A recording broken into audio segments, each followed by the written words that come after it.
Maret tahun lalu kita sell sebulan itu 5 juta. Ini dulu masih pada kosong nih, masih kebanyakan perfume laundry. Di November, Desember, Januari sampai dengan sekarang kita tuh udah rata-rata di 900 per bulan. 900 juta. Karena sosmed, karena analisa yang benar, dan karena bisa belajar menjual produk yang benar.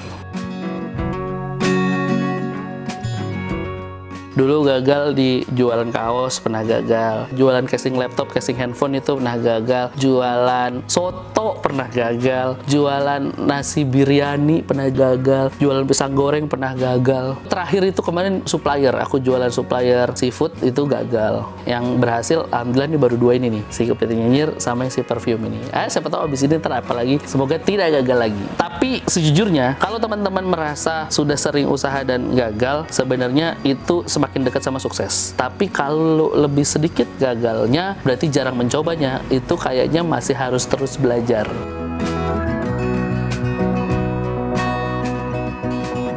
Jadi buat teman-teman yang mungkin ngerasa hari ini kayaknya mau ngapa-ngapain susah, hari ini kayaknya kesana kesini mentok. Sebenarnya bukan mentok, teman-teman kurang ngeyel aja. Harus lebih ngeyel, harus lebih mata duitan. Gue tuh termasuk orang yang mendukung orang tuh harus mata duitan. Kenapa? Kalau lu mau usaha tapi lu nggak punya mental mata duitan, lu jangan usaha. Lu jadi ahli sedekah aja. Dan nggak apa-apa gitu kan. Tapi lu jangan berharap bisa langsung instan kaya gitu. Kalau lu usaha, lu harus punya mental mata duitan. Lu harus tahu di mana peluang, mana yang bisa menciptakan uang tanpa lu merugikan orang lain, tanpa lu menipu orang lain, dan itu bisa jadi penghasilan lu setiap bulan.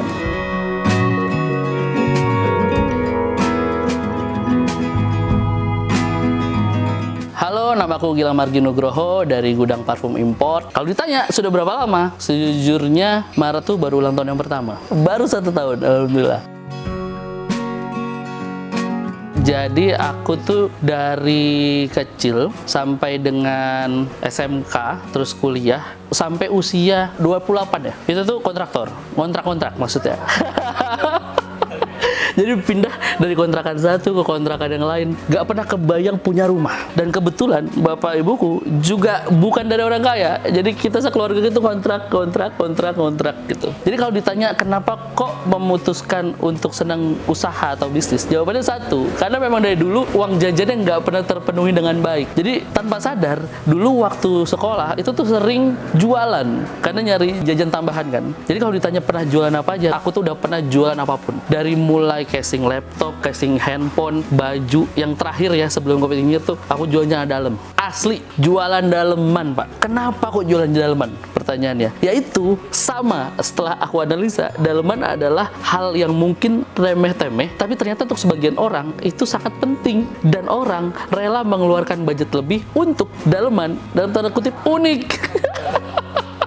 Dapat banyak duit gue dari situ. Nah, abis itu barulah gue masuk ke industri yang jauh lebih gede, ke kuliner, sampai dengan sekarang perfume. Jadi perjalanannya lumayan panjang, tapi selalu ada cerita menarik setiap saat. Kalau ditanya, banyakan gagalnya atau suksesnya? Jelas gagalnya. Setelah aku memutuskan bahwa yang akan dijual adalah perfume, karena tadi perfume itu masuk ke beberapa checklistku. Yang pertama, dia masuk ke big commodity atau secara market share gede. Terus yang kedua, harga jualnya gelap. Jadi perfume tuh nggak ada harga pasarannya. Di produk yang sama, lu bisa jual sangat murah. Dengan produk yang sama, tinggal lu tambahin dus, tinggal lu ganti botolnya, either isinya sama, lu bisa jual 250.000. Ajaib kan? Nah, gue lihat, wah ini peluang banget nih. Pertama itu peluang buat gue, dan itu juga bisa peluang buat orang lain. Terus yang ketiga, cewek-cewek juga pasti beli. Nah, perfume itu masuk di body care. Makasih perempuan-perempuan ini yang impulsif ini juga pasti beli. Cowok-cowok juga beli. Akhirnya masuklah ke analisa yang kedua. Apa yang mau dijual dari si perfume ini? Apakah kita mau sama-sama mengeluarkan produk seperti yang lain? Dalam artian kita mau keluarin brand namanya A, terus kita jual, atau brand nama B kita jual, atau apa? Atau kita mau bikin toko offline? Itu pertanyaan yang kedua kan? Karena kita baru tahu produknya dulu. Akhirnya aku analisa lagi, mana ya yang paling memungkinkan terjualnya cepat, terus orang belinya banyak, tapi juga ada manfaatnya buat orang. Alhasil, aku menemukan satu angle di mana orang lain belum banyak masuk ke situ, yaitu aku ambil angle-nya tuh paket usaha. Di mana orang lain bisa punya brand perfume dengan modal kurang dari 2 juta, tapi dia udah dapat 50 botol. Menurutku itu sangat win-win. Pertama, mereka mungkin pengen punya brand perfume tapi nggak punya dana yang gede. Kalau teman-teman mau maklon asli ke pabriknya, itu tuh 50 juta tuh kurang. Belum ngurus izin dan segala macam. Nah, makanya aku hadir sebagai orang yang mensolusikan buat teman-teman yang pengen punya brand perfume tapi dananya terbatas. Dengan modal 1,8 dapat 50 botol, win-win. Menurutku, aku bisa jual lebih banyak. Buat teman-teman juga bisa punya modal usaha dengan modal yang murah, tapi mereka udah bisa running brand sendiri. Alhasil, yang tadinya awalnya cuma pesan 1 paket, langsung besoknya mesennya 2.000 botol, 3.000 botol, 5.000 botol. Di Maret tahun lalu, kita sell sebulan itu 5 juta. Ini dulu masih pada kosong nih, masih kebanyakan perfume laundry. Di November, Desember, Januari sampai dengan sekarang, kita tuh udah rata-rata di 900 per bulan. 900 juta. Karena sosmed, karena analisa yang benar, dan karena bisa belajar menjual produk yang benar.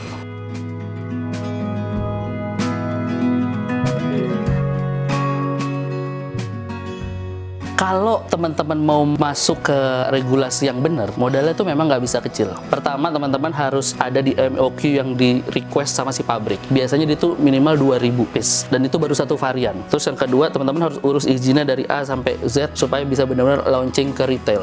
Di aku juga bisa ngurus izin, tapi aku ngomong dulu sama teman-teman. Teman-teman, ini namanya bukan maklon, ini namanya paket usaha. Paket usaha tuh dimana teman-teman belajar usaha dari mulai modal yang kecil dulu, coba dipasarin aja dulu. Lewat mana? Lewat sosmed teman-teman. Mau lewat status WA bisa, mau live di Facebook bisa, di posting di Facebook bisa, di Instagram bisa, di semuanya. Yang mana perfume itu paling cepat laku. Setelah kita analisa, rata-rata orang yang beli paket usaha kita, itu tuh nggak nyampe seminggu tuh udah balik modal. Karena kalau 1,8 dibagi 50 botol, berarti kan satu botol 37.000. Aku selalu mensuggest teman-teman jualan perfume itu jangan, kalau beli sama aku 37.000, jangan dijual 50.000. Bukannya nggak boleh, tapi sayang. Kenapa? Market retail itu taunya perfume itu mahal. Aku selalu mensuggest tuh start dari 100.000, dan mereka ternyata banyak yang melangkahi, malah dijual 175, malah dijual sampai 185. Apalagi buat teman-teman yang ternyata pakai metode reseller, wah itu cepet banget habisnya. Makanya begitu mereka pesan satu, habis itu nggak akan pesan satu paket lagi, biasanya langsung 5.000 botol, 6.000 botol, karena mereka tahu, wah investasinya rendah dan cara jualnya gampang. Karena ini bukan produk yang perlu edukasi terlalu dalam kan. Semua orang tuh memungkinkan pakai perfume kalau dia sudah sadar bahwa dirinya harus lebih wangi. Apalagi buat cowok-cowok, perfume itu kan satu-satunya alat make upnya cowok selain baju dan setelan badan lo kan. Nah, makanya perfume itu termasuk produk yang sangat mudah dijual. Makanya kalau ditanya kenapa kok bisa secepat ini pergerakannya, secepat ini progresnya sampai dengan bisa jadi satu gudang ini, ya jawabannya justru aku mau berterima kasih sama semua teman-teman yang nonton semua kontenku. Dari situ teman-teman beli, usahaku hidup, dan teman-teman juga jadi banyak banget yang jadi pengusaha baru.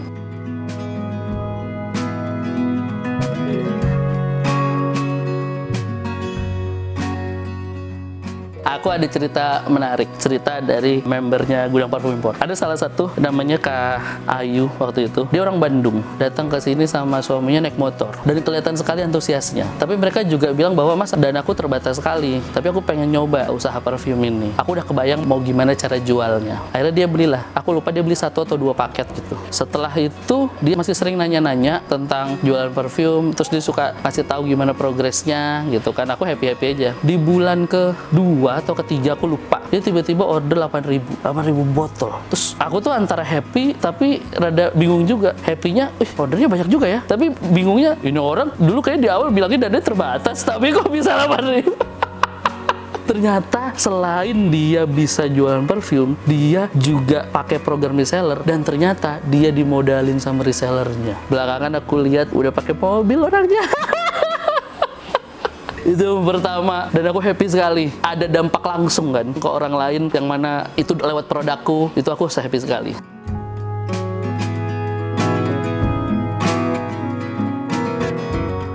Karena gini Mas, aku tuh egoku ya, aku tuh seneng kalau ngeliat orang seneng. Makanya ego, karena belum tentu loh ada orang seneng ngeliat orang seneng, ya kan?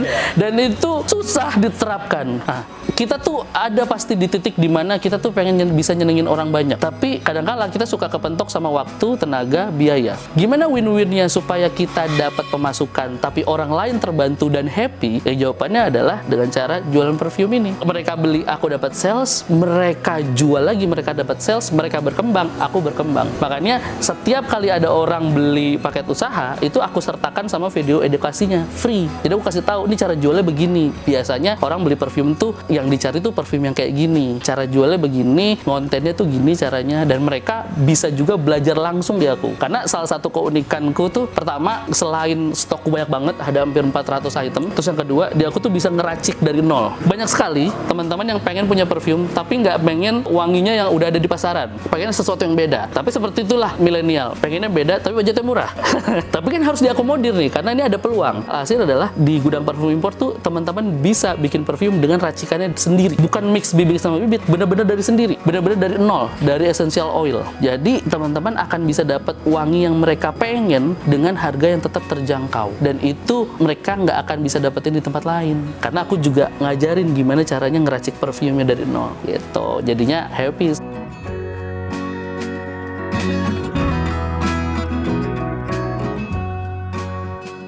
Aku tuh sampai lupa ya, udah gagal berapa banyak ya, tapi yang ku inget ya, maksudnya gagal tuh nggak sustain ya. Jualan kaos pernah gagal, jualan casing laptop, casing handphone itu pernah gagal, jualan soto pernah gagal, jualan nasi biryani pernah gagal, jualan pisang goreng pernah gagal. Itu yang ku inget ya. Terakhir itu kemarin supplier, aku jualan supplier seafood itu gagal, nggak jalan lagi. Yang berhasil, alhamdulillah ini baru 2 ini nih, si kepiting nyinyir sama si perfume ini. Siapa tahu abis ini ntar apa lagi, semoga tidak gagal lagi. Tapi sejujurnya, kalau teman-teman merasa sudah sering usaha dan gagal, sebenarnya itu semakin dekat sama sukses. Tapi kalau lebih sedikit gagalnya, berarti jarang mencobanya. Itu kayaknya masih harus terus belajar. Nah, kalau zaman dulu, gas aja dulu, apapun produknya. Kalau udah mulai banyak pengalamannya, udah nggak bisa gas dulu. Tadi, analisa dulu, cari dulu industrinya, size-nya, gede apa kecil, terus lihat dulu karakter produknya, lihat dulu demand-nya. Kalau udah, baru gas. Itu kemungkinan gagalnya jauh lebih kecil.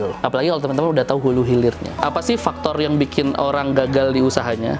Pertama adalah source-nya dulu nih, orangnya dulu. Dalam artian, apakah dia begitu gagal dia kapok atau mau coba lagi? Itu yang pertama. Terus yang kedua adalah, ini mungkin hal yang nggak banyak orang sadar, tapi ternyata ini penting, yaitu di pemilihan industri. Industri itu apa sih? Industri termasuk kategori produk. Banyak sekali UMKM yang gagal berkembang, yang gagal, kalau bahasa kerennya scale up, itu karena salah pemilihan industri. Gimana maksudnya? Dia tuh lupa kalau mau ngejalanin apa-apa, yang namanya usaha tuh perlu adanya benchmark. Benchmark tuh adalah di saat kita mau masuk ke usaha tertentu atau bidang tertentu, kita lihat ada orang yang udah sukses belum dari situ. Kalau ternyata ada yang udah sukses dan ternyata industrinya gede, maksudnya banyak banget yang ngelakuin, justru jangan dihindarin, justru harusnya masuk. Aku punya pertanyaan. Menurut Mas Kiki, aku punya temen yang punya toko olahraga. Kebayang nggak toko olahraga, menjual alat-alat olahraga, betul? Nah, yang ada di kepala Mas Kiki, jualannya apa kalau toko olahraga? Bola, kaos kaki, raket, sepatu, betul? Jersey, betul? Nah, aku punya teman yang punya toko olahraga, dia jualnya spesialis baju dan peralatan pencak silat. Unik nggak? Unik. Pas aku tanya, kenapa lu jualan toko olahraga yang fokusnya ke pencak silat? Jawabannya satu. Pertama, dia kebetulan atlet pencak silat. Terus yang kedua, dia bilang di Indonesia belum ada. Oke. Terus dia pusing. Kenapa? Karena salesnya nggak naik-naik gitu. Terus akhirnya gue tanya juga, lu coba cek deh, di sekitar sini, satu kecamatan aja, atau satu kota Madia, di sini toko olahraga kebanyakan jualnya apa? Jawabannya sama, jualan bola basket, jersey, sepatu, raket, gitar, dan teman-teman. Bahkan ada yang sampai alat musik, kan gitu ya. Kenapa nggak lu jualan yang sama? Dia bilang, ya gue nggak mau sama. Justru pertanyaan gue balik, semakin lu beda, tapi lu nggak punya budget untuk mengedukasi orang, maka rezeki lu akan beda. Karena sesuatu yang beda itu perlu edukasi. Nah, edukasi itu perlu ads, perlu konten, dan itu waktunya panjang. Jadi kalau mau ngapa-ngapain, sekarang sebenarnya lihat, orang tuh taunya toko olahraga tuh jualnya apa? Ya itu yang harus lu jual. Gerobak mie ayam, warnanya apa sih yang kita tahu? Biru, kalau nggak warna kayu. Nggak usah lo bikin pink. Lah mas, ini kan beda. Iya bener beda. Tapi perbedaan itu memerlukan edukasi yang panjang. Bikin sesuatu yang beda bukannya salah. Tapi kalau kita nggak barengin sama budget iklan, sama edukasi, dan teman-teman rela budget iklan yang panjang, iya jangan lakuin itu. Udah jual mie ayam, gerobaknya biru. Karena market nggak gitu. Jadi pesannya adalah, kalau teman-teman mau jualan apapun, karena ini jualannya ke orang lain, maka lihat paradigma umumnya apa. Lihat skala industrinya apa. Udah itu, sesuaiin aja ke situ. Itu jauh lebih aman, jauh lebih memungkinkan bertahan dan memungkinkan lu berkembang.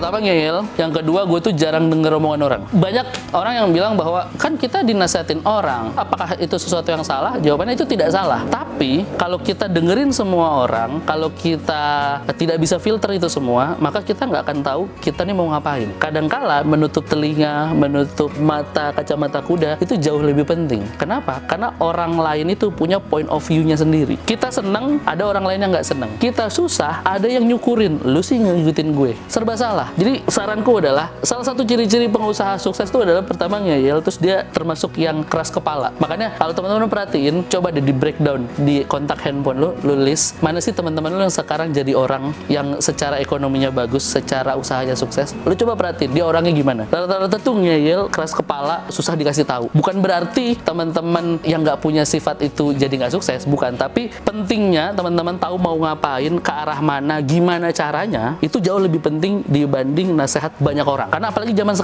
sekarang itu kita ada di masa dimana overload informasi. Lu ngetik apa aja, ChatGPT udah bisa ngasih tahu. Lu butuh apa aja, semua source udah bisa ngasih tahu. Justru karena overload informasi, orang tuh jadi banyak pertimbangan untuk melakukan sesuatu. Nah, coba itu lu kesampingkan, lu cari tahu dulu mau ngapain, udah itu jalanin aja. Nanti kalau nggak bener, dibenerin di jalan. Kalau ngelihat mencoba ini modalnya gede, ngelihat yang ini izinnya ribet, yang ini kemarin orang abis ketangkep razia, ini nggak jalan-jalan Pak, jalanin aja dulu. Makanya perfume ini adalah salah satu solusi. Kenapa? Produknya gampang dijualnya, dipakai semua orang, modalnya kurang dari 2 juta, udah bisa pakai merek sendiri, kurang dari 2 juta dapat 50 botol, menurut gue sangat-sangat solusi. Kita satu hari bisa produksi 2000 sampai 2500 botol, yang mana itu semua pesanan sosmed. Itu nunjukin bahwa konten yang aku share ada manfaatnya, kena di orang, dan orang lain bisa menduplikasi dan orang bisa jual ke orang. Karena kalau kita jualannya nggak gede, maka orang lain tuh nggak nangkap kan apa kontenku, dan orang juga nggak bisa menduplikasi maksudku, dan itu jadi nggak bagus bisnisnya. Jadi semakin orderku banyak, justru aku semakin happy. Kenapa? Ada banyak pengusaha-pengusaha baru dengan modal terbatas, dengan cara jualan yang mereka senangi, yang mereka mampu, dan akhirnya itu bisa berkembang. Cara jualannya efektif gimana? Semuanya efektif. Lu lakuin aja, lu harus coba semuanya. Dari mulai status WhatsApp, dari mulai lu jualan ke teman-teman lu, saudara, semuanya lu lakuin. Jadi nggak ada yang namanya cara jualan efektif tuh nggak ada. Yang benar itu adalah cara jualan yang nggak pernah selesai. Orang sering bilang, Mas Gilang, gue udah pernah ngiklan, iklannya boncos. Wah, sering banget tuh. Mas Gilang, gue pernah ngiklan di satu platform, iklannya boncos. Gue pernah ngiklan, budgetnya gede, iklannya boncos. Salahnya di mana? Settingan iklannya di mana? Karena gue tahu kalau mau jualan produk harus ngiklan, kan gitu kan. Banyak sekali workshop yang ngajarin iklan nggak boncos, seminar iklan nggak boncos. Gue termasuk orang, karena gue juga punya workshop, jadi gue tahu jawabannya. Ini jawabannya gue langsung kasih tahu di sini aja. Satu-satunya iklan yang nggak pernah boncos itu adalah iklan yang nggak pernah selesai. Iklannya nggak pernah selesai, Pak. Jadi lu ngiklan terus. Lu punya budget 1 juta, lu bisa setting iklannya 10 hari, atau lu bisa setting 3 hari. Lebih baik 1 juta 10 hari, Pak. Tapi nanti di hari ke-9 lu ads lagi dengan konten yang beda. Jadi iklan itu pasti boncos kalau iklannya selesai. Tapi kalau iklan nggak pernah selesai, nggak akan boncos. Jadi sebenarnya pola di situ ada settingan khusus, Mas. Nggak ada. Settingan tuh udah itu aja. Malah belakangan ini gue pakainya udah otomatis. Udah TikTok mau ngarahin gue kemana, udah setting aja. Instagram ngarahin kemana, udah nggak apa-apa. Karena algoritmanya udah kebentuk kan. Daripada gue nebak-nebak lagi, budget habis kan, udah segini gue budgetin tuh. Alhamdulillah efektif. Jadi buat teman-teman, apapun produknya, kalau ngiklan jangan berhenti. Jadi lebih baik dibudgetinnya, lu punya budget 500.000, lebih baik lebih panjang, lebih bagus. Tapi nanti sebelum habis lu iklan lagi. Dan itu sebagai pengeluaran rutin. Jangan seasonal aja, jangan pas promo aja. Karena iklan itu adalah salah satu faktor pembujuk orang dari nggak suka jadi penasaran, pengen tahu, mau beli, langganan. Nah, proses orang dari nggak kenal jadi kenal mau beli itu panjang, Pak. Kalau iklan lu berhenti di jalan, nggak jalan usaha.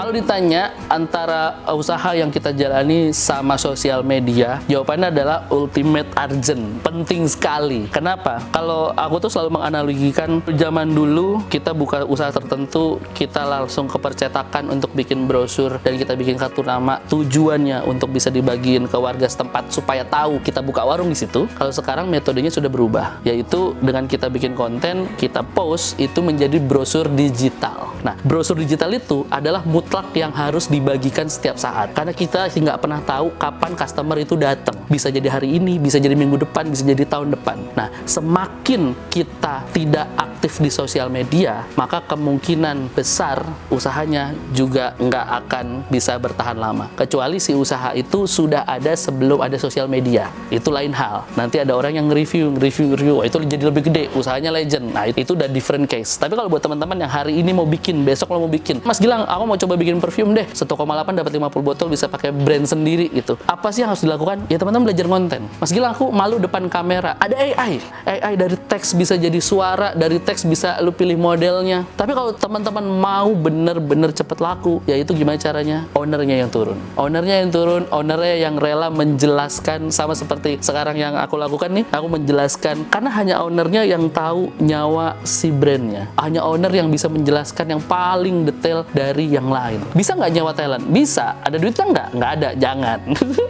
Ownernya aja dulu. Semakin ownernya aktif, semakin si brand ini dapat kepercayaan lebih dari customer, semakin dia lebih cepat laku. Dan itu kalau teman-teman lakukan repetasi atau terus-menerus, maka lebih kemungkinan lakunya tinggi. Jadi teman-teman, salah satu hal yang paling urgent dan penting yang teman-teman harus punya kalau teman-teman mau dikenal orang, mau jualan apapun sukses, yaitu satu, cara komunikasi. Banyak sekali owner bisnis itu yang jago ngomong. Jago ngomong tuh bukan jago ngecap maksudnya, jago meyakinkan orang lain. Karena yang bikin orang lain yang tadinya nggak butuh jadi butuh dan mau beli, itu kan perlu dipengaruhi. Nah, itu yang namanya cara komunikasi. Kalau ownernya nggak punya cara meyakinkan orang lain, gimana dia mau yakinkan customer, gimana dia mau yakinkan investor, gimana dia mau yakin stakeholder. Jadi penting banget. Jarang sekali gue menemukan owner bisnis yang pendiam. Pasti kebanyakan cerewet dan jago ngomongnya. Nah, kalau teman-teman sudah senengnya bicara, senengnya mempengaruhi orang lain dalam konotasi yang baik ya, rekam. Begitu rekam, itu jadi sesuatu yang terdokumentasi, jadilah satu konten. Kalau nanti ada yang suka, maka akan ada yang nge-like, akan ada yang nge-share, akan ada yang nge-save. Kalau itu teman-teman lakukan rutin, teman-teman akan semakin advance, dan tanpa sadar teman-teman akan dikenal sama banyak orang, dan trust itu akan datang. Kepercayaan itu nomor satu, Pak. Orang banyak sukses karena percaya, orang banyak ketipu karena percaya. Jadi tugas kita adalah bukan menjual barang sebenarnya, tapi ngejar trust orang dulu. Gimana caranya? Ya harus nongol depan kamera. Makanya aku bilang tokoku apa? Gudang parfum import. Makanya aku harus punya gudang untuk ngejar trust orang. Kontennya harus di gudang. Kita aja wawancara harus di gudang. Kenapa? Ngejar trust. Jangan namanya gudang parfum import, nggak ada gudangnya. Gimana orang mau trust? Namanya gudang parfum import, kontennya di kamar yang belakangnya ada klip lampu ungu dan segala macam. Capek banget, nggak relate, dan itu yang nggak bikin orang trust gitu kira-kira. Pesanku tuh sebenarnya cuma satu, kalau buat teman-teman yang pengen punya usaha dan pengen usahanya jalan, yaitu cuma satu, teman-teman please harus deket sama yang namanya sosial media. Sosial media ini bener-bener media yang sangat amat murah. Kalau dulu kita punya produk, kita harus masuk TV dulu, masuk radio dulu, costnya tinggi sekali. Kalau sekarang teman-teman tinggal post gratis, teman-teman harus belajar bikin konten. Jadi justru sekarang ini kita ada di era dimana nyari uang tuh lagi gampangnya, apalagi kalau buat teman-teman yang usianya masih produktif. Kalau usianya sekarang di hari ini usianya udah 50-60, kasihan. Tapi buat teman-teman yang sekarang umurnya masih 20-30, justru sekarang ini momentum yang pas banget gimana caranya kita bisa dapat duit banyak lewat sosial media. Jadi saranku adalah sebelum teman-teman memutuskan investasi gede-gede untuk buka toko offline, untuk buka semua banyak cabang segala macam, nanti dulu. Lebih baik teman-teman fokus belajar bikin konten dulu. Kalau kita mau bikin sosial media adalah kita belajar storytelling. Kita belajar menceritakan sesuatu, karena orang Indonesia tuh senang diceritain, senang didongengin. Nanti dongengnya udah setengah jalan, baru terakhirnya dia suruh beli. Halo, namaku Gilang Margi Nugroho dari Gudang Parfum Import, di mana teman-teman bisa bikin perfume modal kurang dari 2 juta dapat 50 botol. Semoga tayangannya bisa bermanfaat buat teman-teman. Teman-teman bisa dapat peluang baru, dapat inspirasi baru. Ini cara naik kelasku, temukan cara naik kelasmu.